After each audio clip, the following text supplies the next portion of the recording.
detachment here of circa 200 people has been deployed for now close to 4 months. We're coming towards the conclusion of our detachment and our rotation in the NATO Enhanced Air Policing mission.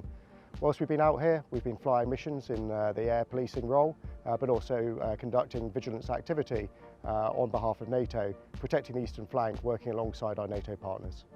The Expeditionary Air Wing is made up of around 200 people. They come from all sorts of different areas of the Royal Air Force, deployed from the UK.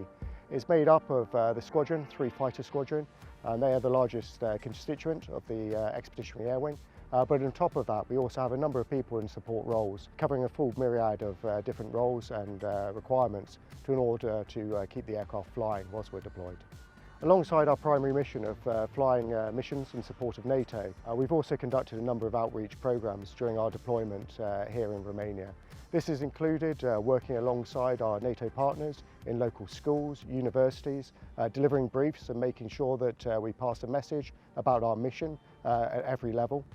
We've also been involved in some more personal stuff, including a visit to Cremona, where we commemorated Warrant Officer Clark's crew that died on the 7th of May in 1944.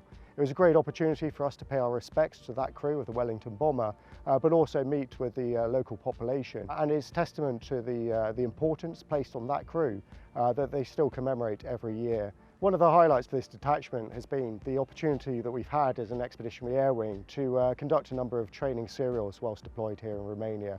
This has included the flying, working with our NATO partners, close air support, working with a number of JTACs across the community, but also here with the support elements. Working, for example, the fire teams have worked alongside their American partners. Throughout this deployment, the host nation have been absolutely fantastic in their support. We could not have wanted more from a team that supported us at every aspect of our mission.